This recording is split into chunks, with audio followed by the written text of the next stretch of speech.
Sebuah laporan mendalam yang disusun selama 1,5 tahun mengungkap fakta mencengangkan mengenai wajah ekonomi Indonesia saat ini.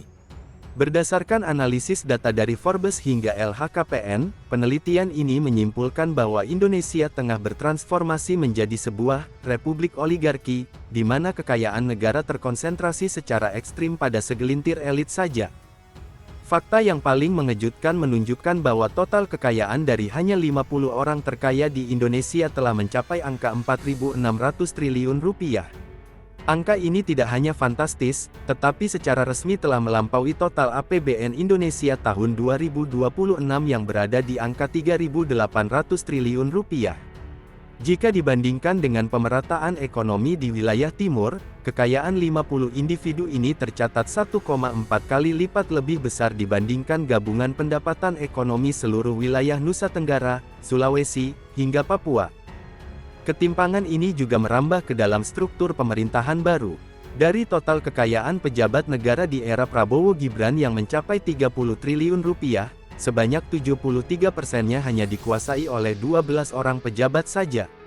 Nama-nama seperti Menteri Pariwisata, Widianti Putri Wardana, dan Menteri Perumahan Rakyat, Marwarar Sirait, disebut sebagai bagian dari jajaran elit yang memiliki kekayaan di atas 1 triliun rupiah. Selain di level makro, jurang perbedaan harta juga terlihat sangat nyata di dalam institusi keamanan dan legislatif. Di tubuh TNI, seorang prajurit Tamtama membutuhkan waktu masa tugas selama 252 tahun hanya untuk menyamai kekayaan Panglima TNI. Hal serupa terjadi di kepolisian, di mana polisi golongan rendah memerlukan 139 tahun masa tugas untuk mengejar harta Kapolri. Sementara itu, di kursi parlemen, rata-rata kekayaan anggota dewan di daerah seperti Gorontalo dan Yogyakarta mencapai 400 hingga 800 kali lipat lebih tinggi dibandingkan rata-rata masyarakat yang mereka wakili. Melalui data ini, terlihat jelas bahwa indikator kemiskinan dan ketimpangan yang selama ini dirilis secara resmi oleh BPS mungkin belum memotret realitas harta yang sesungguhnya. Fenomena ini memicu pertanyaan besar mengenai keadilan sosial dan representasi rakyat dalam sistem pemerintahan yang kini disebut sebagai republik oligarki.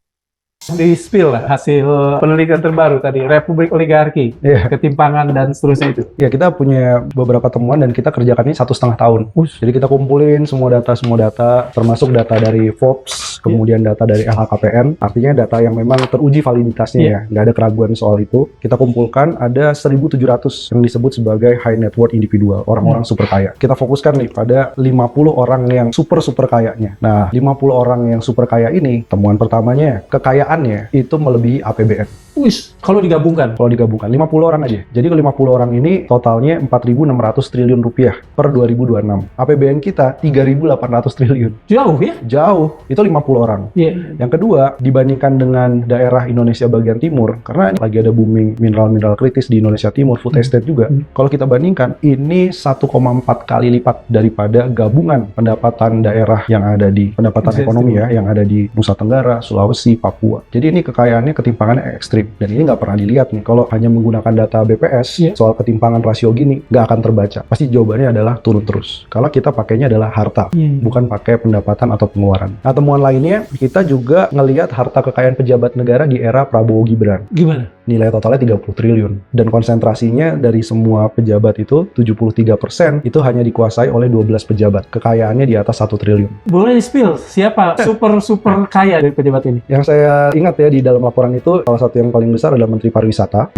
Bu Widya. Terus ada salah satunya juga Menteri Perumahan Rakyat ya.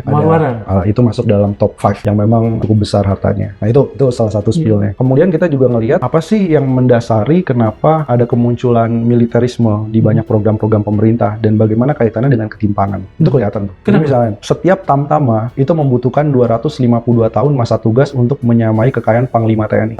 Jadi ketimpangan itu bukan cuma ketimpangan kita versus orang kaya nih. Tapi dalam satu institusi ya.